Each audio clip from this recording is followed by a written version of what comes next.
नमस्कार, स्वागत है हमारो राजस्थान में। खबर हनुमानगढ़ से है, जहां इंदिरा गांधी नहर परियोजना में 26 मार्च से 60 दिन का क्लोजर किया जाएगा। 26 मार्च से 26 अप्रैल तक 1 महीने पेयजल आपूर्ति होगी और इस दौरान सरदिंग फीडर से 2000 क्यूसेक पानी मिलने की संभावना है। 27 अप्रैल से 27 मई तक पूर्ण क्लोजर रहेगा। हालांकि अब तक जल संसाधन विभाग की ओर से नोटिफिकेशन जारी नहीं किया गया है। चीफ इंजीनियर प्रदीप रुस्तगी ने बताया कि क्लोजर अवधि में राजस्थान में एक ही जगह बकाया काम होगा। आईएनजीपी के प्रथम चरण में हनुमानगढ़ जिले में लगभग 3 किलोमीटर काम बाकी है, उसी को लेकर पूरा करवा दिया जाएगा। पंजाब में आईजीएनपी का बकाया काम पूरा करवाने के लिए जल संसाधन विभाग की ओर से लगातार प्रयास किए जा रहे हैं। राजस्थान के अधिकारी पंजाब के अधिकारियों से वार्ता भी कर रहे हैं। इधर आईजीएनपी में क्लोजर को लेकर इसी सप्ताह नोटिफिकेशन जारी होने की संभावना है। नोटिफिकेशन के बाद ही क्लोजर अवधि को लेकर स्थिति स्पष्ट हो पाएगी। पंजाब क्षेत्र में बकाया रिलाइनिंग इस बार पूरी होने की उम्मीद है। हनुमानगढ़ से विनोद चौधरी की रिपोर्ट। सवाई माधोपुर जिले के सुरवाल थाना क्षेत्र के बीदरखा औद्योगिक क्षेत्र के नजदीक एक युवक का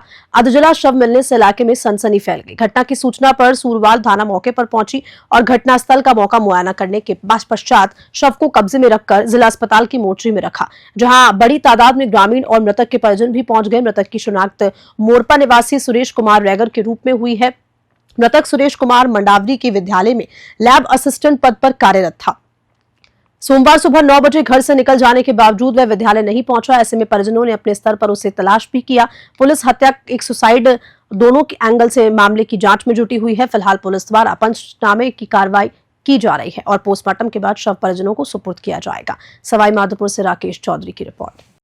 टेलीफोन सूचना मिली थी कि एक जला हुआ शव जंगल में पड़ा हुआ है, पास में मोटरसाइकिल भी खड़ी हुई है।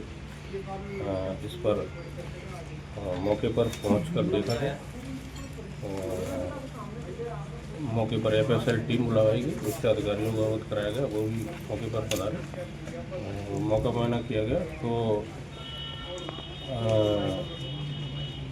पास में एक खाली स्टील की बोतल भी मिली है तथा माचिस भी मिली और मोटरसाइकिल की डिग्गी में मोबाइल फ़ोन और सुसाइड नोट भी मिले हैं। सुसाइड नोट मिले? हाँ, सुसाइड नोट वगैरह कई जो चीज़ें वो मिली है। पैसे भी मिले डिग्गी में, जो लॉक थी और चाबी बैग में रखी हुई थी। बैग और हेलमेट मोटरसाइकिल पर रखे हुए मिले हैं और इस संबंध में डेड बॉडी को हॉस्पिटल लाया गया है। पोस्टमार्टम पंचायत नागा की कार्रवाई की जा रही है और इस पर गहनता से जांच जारी, जो भी तथ्य सामने आए कार्रवाई की जाएगी। क्या हुआ मामला? घटना ये रही है साहब, वो सुबह ड्यूटी की बोल के गया हाँ। और शाम को आया नहीं तो हमने हेरा किया उसको। पुलिस थाना बाटोदा भी गया, वहाँ से 3 पुलिस वाले साथ में गए, गाड़ी मैंने की और जेड़ावता की लोकेशन बताई पुलिस वाले। जेड़ावता के आसपास ढूंढा, कुछ नहीं मिला। फिर सुबह में हम 3 बजे वापस आ गए। फिर आज सुबह 7:30 बजे फिर मैं थाना गया बाटोदा, तो पुलिस वालों ने बताया कि वो डेड बॉडी मिली कहीं रोड के पास में। अच्छा, बनास के पास। किस हालत में मिली डेड बॉडी? जली हुई। जली हुई, आधा शरीर जला हुआ है। साइकिल सब हो रही। क्या लगता है आपको, क्या लगता है? मेरा पुत्र है साहब। नहीं लगता क्या है कि किस तरीके से घटना हुई होगी, क्या अंदेशा है ये आपको? तो साहब मुझे तो किसी ने मर्डर किया है। मर्डर किया है। अब आपका क्या निर्णय है? पोस्टमार्टम करवा रहे हो, नहीं करवा रहे हो? नहीं साहब, मैं तो पोस्टमार्टम के लिए साइन तभी करूंगा जब वो जांच हो करके वो दोषी तब तक पकड़ में नहीं आएगा। उससे जब तक डेड बॉडी उठाएंगे? नहीं उठाएंगे? नहीं उठाएंगे। नहीं उठाएंगे। सभी परिजनों का सबका निर्णय है। पुलिस वाले क्या कहते हैं? अभी तो कुछ नहीं बोला। कोई सुसाइड नोट के बारे में बताया पुलिस वालों ने? सुसाइड का नोट है, वो भी दिखाया हमको, लेकिन सुसाइड का नोट किसी दबाव के कारण वो लिखा। बच्चा है, इतनी वो बातें लिख नहीं सकता। क्यों, मेरा तो बच्चा, मुझे पता है वो किस टाइप का। किस तरीके की प्रकृति उसकी नेचर कैसा था? नेचर अच्छा है, ज़्यादा वो बोलचाल नहीं करता, उसके काम से काम में रखता है। क्या काम करता था? बातें करता है, फालतू बात नहीं करता। क्या काम करता था? नौकरी करता है लेबर असिस्टेंट में मंडावरी। रहने वाले? ग्राम मोरपा। उसकी शादी वादी भी होने वाली थी? शादी है 16 अप्रैल को फिक्स कर रखी है, 27 को लगन आनी थी, लगन टीका आने का। भरतपुर के रुद्रावल में नाबालिग से छेड़छाड़ का मामला सामने आया। घटना के बाद परिजनों ने थाने में शिकायत दर्ज कराई, जिसके बाद पुलिस ने तुरंत एक्शन लेते हुए आरोपी को डिटेन कर लिया है। पुलिस ने ने बताया कि मामले की जांच फिलहाल की जा रही है और आरोपी के खिलाफ कड़ी से कड़ी कार्रवाई होगी।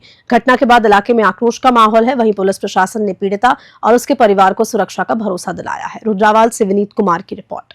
मम्मी ने भेजी थी लड़की अपनी शैम्पू लेने के लिए, शैम्पू लेने गांव में भेज दी। उनसे अपने रास्ते में गांव से जा रहा था वो, तो रास्ते में से उठा कर अपने खेतों पे ले गया। फिर वापस बच्ची घर पहुंची हुई है, रोती फिपाती। हमने देखा यहाँ पर आके किया है, हॉस्पिटल में था और थाने पर कार्रवाई की गई है। रिपोर्ट थाने पर प्राप्त हुई इस संबंध में त्वरित गति से स्टाफ की टीमें अलग अलग लगा करके जो संबंधित आरोपी था उसको डिटेन कर लिया है और इस संबंध में अभी अनुसंधान जारी है। श्री विजयनगर के वार्ड नंबर 12 की पार्षद सुरुचि चुग के क्षेत्र की विभिन्न समस्याओं को लेकर अधिशासी अधिकारी मिल्क राज चुग को ज्ञापन सौंपा गया। उन्होंने पालिका अध्यक्ष और प्रशासन से जल्द समाधान की मांग की है। वार्ड 12 की पार्षद सुरुचि ने ईओ को ज्ञापन सौंपते हुए मुख्य सड़कों पर स्पीड ब्रेकर लगाने और सड़कों पर फैले गंदे पानी की निकासी की मांग उठाई। स्थानीय लोगों की समस्याओं को ध्यान में रखते हुए उन्होंने जल्द से जल्द उचित कार्रवाई करने की अपील की है। पालिका प्रशासन ने ज्ञापन स्पीकर कर उचित कदम उठाने का आश्वासन दिया। श्री विजयनगर से जय किशन की रिपोर्ट। श्री विजयनगर के ग्रामीण क्षेत्र के लोगों ने नई पंचायत के गठन के विरोध को लेकर उपखंड अधिकारी को एक ज्ञापन दिया। राज्य सरकार की ओर से नई पंचायत का गठन करने के निर्देश दिए गए। ऐसे में हरिपुरा सहित अन्य गांवों को मिलकर नई पंचायत का गठन किया जा रहा है। इसका मुख्यालय गांव 20 GB रखे जाने को लेकर ग्रामीणों ने विरोध दर्ज करवाते हुए हरिपुरा गांव को मुख्यालय रखने की मांग की है। ग्रामीणों का कहना है कि 20 GB में मतदाता बहुत कम है, वे सुविधाओं का अभाव है, जबकि हरिपुरा ग्राम पंचायत के मापदंड पूरे करती है। ऐसे में 20 GB को ग्राम पंचायत मुख्यालय बनाए जाने का ग्रामीणों में विरोध कर रहे हैं। श्री विजयनगर से जय किशन की रिपोर्ट। आज इतने हरिपुरा से ग्रामीण इकट्ठे हुए, किस कारण इकट्ठे हुए हैं? राज्य सरकार नई पंचायतों का गठन कर रही है, जिसमें 26 GB नई आबादी हरिपुरा, 19 GB और 20 GB के नई पंचायत का गठन किया जा रहा है, जिसमें 20 GB को पंचायत मुख्यालय घोषित किया जाना है। हम उसका विरोध करते हैं क्योंकि 20 GB में जनसंख्या भी कम है और हरिपुरा पंचायत ग्राम पंचायत मुख्यालय के मापदंडों में अनुरूप है और 1316 वोट जनसंख्या की आबादी है। इसलिए हम 20 GB का विरोध करते हुए 26 GB हरिपुरा को पंचायत मुख्यालय घोषित कराने के लिए इकट्ठे हुए हैं, जो हमारी जायज़ मांग है। चाकसू क्षेत्र के श्यामपुरा की ढाणी वार्ड नंबर 27 में एक अनूठा उदाहरण देखने को मिला, जहां इकलौती बेटी सावित्री ने अपने पिता लादूराम के निधन के बाद राजतिलक पगड़ी कर दस्तूर निभाकर न सिर्फ बेटी होने का फर्ज अदा किया बल्कि समाज को एक प्रेरणादायक संदेश भी दिया। सावित्री ने इस रस्म को पूरा करके ये साबित किया है कि बेटा और बेटी में कोई फर्क नहीं है, बेटा बेटी एक समान है। बेटी भी अपने पिता की आन बान और शान बन सकती है और पारंपरिक रूप से बेटों से जुड़े कार्यों को बखूबी तरह से निभा सकती है। यह आयोजन चाकसू विधायक राम अवतार बैरवा की उपस्थिति में संपन्न हुआ, जिन्होंने सावित्री के इस कदम की प्रशंसा की। पगड़ी की रस्म के दौरान सावित्री के परिवार और रिश्तेदार भी उपस्थित रहे। सावित्री के इस साहसिक और प्रेरणादायक कदम की सराहना न केवल उनके समाज में बल्कि आसपास के क्षेत्रों में भी खूब देखने को मिली। चाकसू से महावीर स्वामी की रिपोर्ट। उत्तर पश्चिम रेलवे मजदूर संघ शाखा समदड़ी जोधपुर मंडल के द्वारा national federation Indian railway man यानी कि NFIR के आह्वान पर विरोध सप्ताह मनाया गया। UPRMS शाखा की ओर से मंगलवार को गाड़ी संख्या 14,888 एवं 14,894 के आगमन पर समदड़ी स्टेशन पर 19 सूत्री मांग व ऑप्स लागू करने व निजीकरण NPS बंद करने हेतु विरोध प्रदर्शन किया गया। बालोतरा से गौतम प्रजापत की रिपोर्ट। संस्कार विद्या मंदिर सेकला में कक्षा 8वीं के छात्र छात्राओं का दीक्षांत समारोह कार्यक्रम आयोजित किया गया, जिसमें छात्र छात्राओं व अभिभावकों को स्कूल की ओर से सम्मानित किया। स्कूल के डायरेक्टर सुरेश सिंह ने बताया कि 20 मार्च से 8वीं बोर्ड परीक्षाएं शुरू हो रही है। पिछले 10 महीनों से बच्चे लगातार इस तपोभूमि में अपनी तपस्या कर रहे हैं। स्टाफ की कड़ी मेहनत के बाद अब बच्चे परीक्षा के लिए तैयार हैं। विद्यालय में अतिरिक्त कक्षाएं, साप्ताहिक एवं मासिक टेस्ट के माध्यम से बच्चों को गुणवत्तापूर्ण शिक्षा दी गई और शिक्षा के साथ उन्हें संस्कारवान भी बनाया गया ताकि वे आने वाले समय में एक अच्छे इंसान बनकर समाज की सेवा कर सके। कार्यक्रम के दौरान कक्षा 7वीं के बच्चों ने 8वीं के छात्रों को मंगल तिलक लगाकर उन्हें बधाई दी, तो वहीं स्कूल की और सभी बच्चों को गिफ्ट उपहार दिया गया। इस दौरान वहां मौजूद अभिभावकों का भी स्कूल की ओर से स्वागत किया। उन्हेल नागेश्वर से गोवर्धन सिंह की रिपोर्ट। लालेश्वर महादेव मंदिर शिवबाड़ी बीकानेर के महंत समिति स्वामी सोमगिरी महाराज के उत्तराधिकारी स्वामी विश्वानंद गिरी के हनुमानगढ़ आगमन पर गौसेवक पंकज गौड़ के नेतृत्व में पुष्प वर्षा कर स्वागत अभिनंदन हुआ। इस अवसर पर स्वदेशी जागरण मंच के जिला संयोजक विजय कौशिक, अमित जैन सहित भारी संख्या में गौभक्त उपस्थित रहे।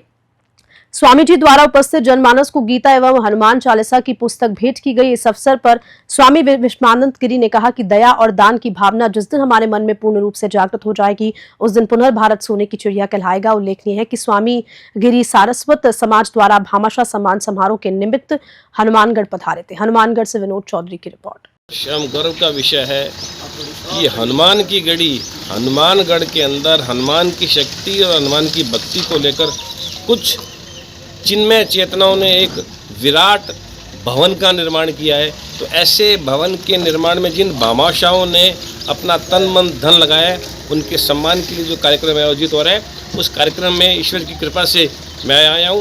और मैं चाहता हूँ कि ये जो दया की और दान की भावना है, वो ना केवल हनुमानगढ़ में, ना केवल राजस्थान में, बल्कि पूरे भारत के प्रत्येक गृहस्थी के अंदर ये भावना जिस दिन आ जाएगी कि वो अपनी मेहनत और ईमानदारी का कम से कम 5% सत्कार्यों में लगाएगा, तो भारत सच्चे अर्थों में पुनः सोने की चिड़िया हो जाएगा, पुनः विश्व गुरु हो जाएगा। ओम। पशुपालन व कैबिनेट मंत्री जोराराम कुमावत ने आज मंगलवार को पाली शहर के सरस डेयरी पार्लर कलेक्ट्रेट परिसर बूथ पर थिक शेक व सॉफ्टी आइसक्रीम मशीन का उद्घाटन किया। साथ ही इस अवसर पाली डेयरी संघ द्वारा सॉफ्टी व थिक शेक के लोगों का विमोचन किया गया। इस अवसर पर मंत्री कुमावत ने कहा कि प्रत्येक नगर पालिका, उपखंड और पंचायत समिति स्तर पर सरस डेयरी बूथ स्थापित करने का प्रयास कर रहे हैं।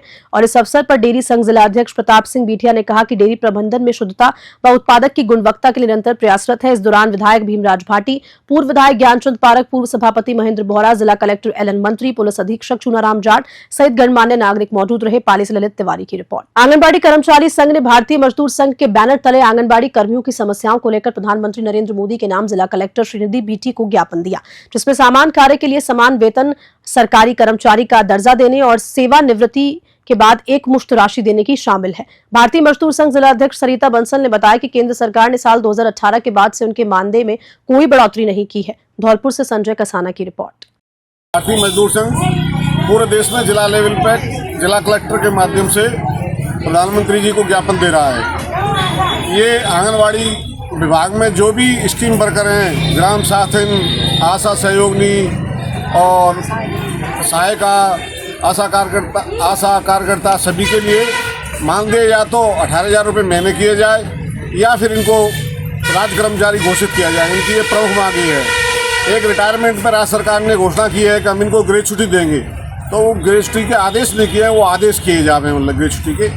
और दूसरी है EPS 95 की जो पेंशन है, उसके लिए मांग कर रहे हैं लोग आज क्या उस EPS में 1,000 रुपये मिनिमम पेंशन मिलती है, उसके हिसाब से किसी को 1,500, 2,000, 2,500 से ज़्यादा किसी को नहीं मिलती है। उसको 5,000 रुपये बेसिक पेंशन किया जावे, मतलब उसका न्यूनतम पेंशन 5,000 किया जावे, प्लस DA उसमें जोड़ के दिया जावे मतलब। और उसके साथ ही जो बुजुर्ग हैं उनको मतलब किसी भी तरह का कोई औषधि या मतलब इलाज नहीं मिलता है, तो वो भी व्यवस्था उनकी की जावे मतलब। मैं सरिता बंसल, भारतीय मजदूर संघ की जिला अध्यक्ष और राजस्थान आंगनबाड़ी कर्मचारी संघ की प्रदेश कार्यकारिणी अध्यक्ष। हम आज अपना ज्ञापन कलेक्टर साहब के माध्यम से सरकार को ये देने आए हैं कि जो अभी 25 और 26 का जो बजट दिखाया गया है, उसमें हमारे लिए जो घोषणाएं की गई है, पहली बात तो वो घोषणाएं अभी तक आदेश नहीं डाले गए। दूसरी बात, हमारी अब तक जो हमसे कहा गया है, जो हमें बताया गया है, उसमें से भी केंद्र सरकार ने 6 साल से हमारी एक भी मानदेय में रुपए की बढ़ोतरी नहीं की है। हम चाहते हैं, प्रधानमंत्री महोदय को ये बताना चाहते हैं कि आंगनबाड़ी कर्मियों के लिए काम इतने दे दिए गए हैं, लेकिन मानदेय एक भी नहीं बढ़ाया गया है। हमारी सरकार से यही मांग है कि हमारा केंद्र की तरफ से मानदेय बढ़ाया जाए, और सबसे मेन मांग है कि जो उन्होंने ग्रेच्युटी की जो घोषणा की है, उसके आदेश निकाल लिए जाएं। धन्यवाद। खबर हनुमानगढ़ से है, जहां ऑल इंडिया मजहबी सिख वेलफेयर एसोसिएशन के बैनर तले रंग रेट गुरु के बेटे दशा और दिशा चिंतन महासम्मेलन का आयोजन महाराजा अग्रसेन भवन में किया गया। कार्यक्रम के मुख्य अतिथि सरदार सुखविंदर सिंह डैनी, पूर्व कार्यकारी प्रदेश अध्यक्ष पंजाब कांग्रेस, अतिथि सरदार सविंदर सिंह सिरसा थे। विशिष्ट अतिथि के रूप में समाज के दिग्गजों ने शिरकत की। महासम्मेलन के सफल आयोजन में सरदार जसपिंदर सिंह धालीवाल, राष्ट्रीय अध्यक्ष ऑल इंडिया मजहबी सिख वेलफेयर एसोसिएशन सहित अखिल राजस्थान मजहबी सिख महासभा की पूरी टीम का सहयोग रहा। कार्यक्रम में मुख्य अतिथि, विशिष्ट अतिथि सहित महासम्मेलन के मुख्य सूत्रधार सरदार जसविंदर सिंह धालीवाल का भी सम्मान हुआ। हनुमानगढ़ से विनोद चौधरी की रिपोर्ट है। ये महासम्मेलन इस जो सम्मेलन का मुख्य उद्देश्य था, हमारा जो मजबी सिख समाज है पूरे इंडिया के अंदर और जो पंजाब के अंदर एससी कास्ट के अंदर सबसे ज़्यादा तादाद है, लेकिन जो हमारी संख्या बल जो है उस संख्या बल के अनुपात से हमारी जो है भागीदारी नहीं है। क्योंकि किसी भी समाज का जो अगर राजनीतिक भागीदारी नहीं है ना किसी की समाज की, तो उसकी प्रशासनिक भागीदारी भी कमज़ोर होती है। जिसकी प्रशासनिक भागीदारी कमज़ोर होती है उसकी शैक्षणिक भागीदारी भी कमज़ोर होती है। हमारा मेन मकसद ये है कि हम ये जो सम्मेलन की जो दशा और दिशा है, हम चाहते हैं कि हमारे समाज की सामाजिक जड़ें मजबूत करके हम राजनीतिक जड़ों को इतना आगे ले जाएं ताकि हमारी प्रशासनिक जड़ें मजबूत हों।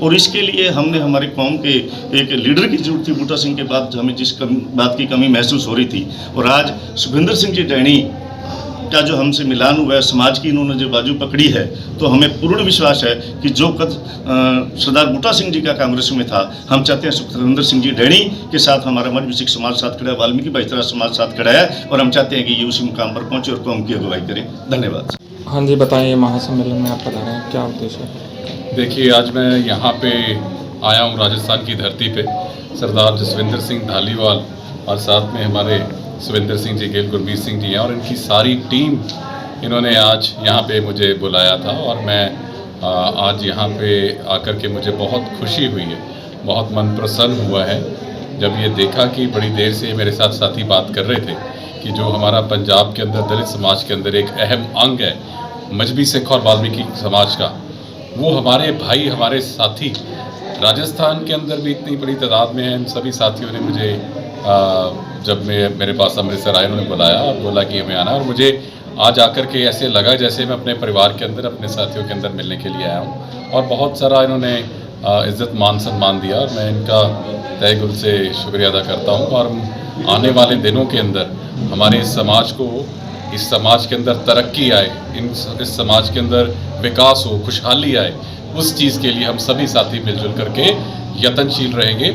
और इस बात का भी बहुत बड़ा मान और फ़ख्र है कि जैसे अभी मंच के ऊपर से बात हुई और बड़े आदर सहित, बड़े रिस्पेक्टफुली राजस्थान की धरती से चुनाव जीत के गए हमारे कौम के हीरो और योद्धा सरदार बूटा सिंह को जैसे याद किया गया, और उनको जहां याद किया गया तो वहां पे खुशी हुई। और धन्यवाद भी यही करता हूं कि कांग्रेस पार्टी, जिन्होंने उनको एक बहुत बड़ा मान सम्मान देश का गृह मंत्री बना करके कांग्रेस पार्टी ने सरदार बूटा सिंह जी को दिया था, और आज वो पुराना माहौल, पुराना समा, दौर याद कर रहे हैं लोग। और उसी दौर को हम याद करते हुए इस बात की आस और कामना और एक लेकर के चल रहे हैं कि आने वाले दिनों में इस समाज की जो है वो तरक्की, प्रगति होगी और ये समाज जो है पंजाबी में बोलते हैं चढ़दी कला दे विच रहेगा। देवली के रघुनाथपुरा में 18 मार्च 2025 को अजीम प्रेमजी फाउंडेशन और शिक्षा विभाग के संयुक्त तत्वावधान में राजकीय उच्च प्राथमिक विद्यालय रघुनाथपुरा में बाल शोध मेले का आयोजन किया गया। बता दें कि बाल शोध मेले में कक्षा 7 के बच्चों ने गांव के तीनों मोहल्ले पुराना गांव, झुपड़ा एवं खानपाड़ा में लोगों की उम्र, शैक्षिक योग्यता और लिंग के बारे में जानकारी से संबंधित सर्वे किया। सर्वे से प्राप्त आंकड़ों का संकलन किया गया और आयु के अनुसार, शैक्षिक स्तर पर के अनुसार तथा लिंग के अनुसार दंड आलोक में प्राप्त आंकड़ों को प्रदर्शित किया। कक्षा 6 के बच्चों में गाँव में खाना बनाने, पीने में, नहाने में, कपड़े धोने में और बर्तन साफ करने में कितना पानी खर्च होता है, इसके लिए घर घर जाकर सर्वे किया तथा सर्वे से प्राप्त आंकड़ों की तालिका में व्यवस्थित किया और दंड आलेख बनाकर इन आंकड़ों को प्रस्तुत किया। मेले में प्रधानाचार्य दयाल राम मीणा, अजीम प्रेमजी फाउंडेशन से राजेश कुमार शर्मा, स्थानीय विद्यालय प्रधानाध्यापक कन्या मीणा, गणित शिक्षक नवीन गौतम, गांवड़ी पंचायत के समस्त विद्यालयों के स्टाफ, अभिभावक, सभी बच्चों ने किए गए सर्वे कार्य की सराहना की। देवली से रोहित साहू की रिपोर्ट। जयपुर पुलिस ने कमिश्नर बीजू जॉर्ज जोसेफ और अतिरिक्त पुलिस कमिश्नर प्रथम कुंवर राष्ट्रदीप के निर्देशन में अवैध हथियार तस्करी के खिलाफ विशेष अभियान चलाते हुए 4 आरोपियों को गिरफ्तार किया। पुलिस ने इनके पास से 5 देसी पिस्टल, 1 12 बोर बंदूक और 375 जिंदा कारतूस बरामद किए। एसपी वेस्ट लोक सिंघल के निकट सुपरविजन में गठित टीमों ने तस्करी और अवैध हथियार रखने वालों के खिलाफ सख्त कार्रवाई की। इस अभियान के तहत जयपुर पश्चिम पुलिस ने झोटवाड़ा वृत्ताधिकारी सुरेंद्र सिंह के निर्देशन में डीएसटी प्रभारी गणेश सैनी व करधनी थाना प्रभारी सवाई सिंह के नेतृत्व में कार्रवाई को अंजाम दिया। इस अभियान के दौरान पुलिस ने 4 अलग अलग मुकदमों में 4 आरोपियों को गिरफ्तार किया। डीसीपी वेस्ट अमित कुमार ने मामले पर क्या कहा, देखिए इस रिपोर्ट में। आज जयपुर कमिश्नरेट में एरिया डोमिनेशन के तहत श्रीमान सीपी साहब के निर्देशन में चारों जिलों में ये अभियान चलाया जा रहा था, जिसमें जितने भी बदमाश थे आर्म्स एक्ट के, एनडीपीएस एक्ट के, एक्साइज एक्ट के, चोरी नकबजनी, इनके खिलाफ एक अच्छी खासी आसूचना पर आधारित एक अभियान चलाया गया, जिसके अंतर्गत हमारे वेस्ट जिले में भी इस तरह का अभियान चला।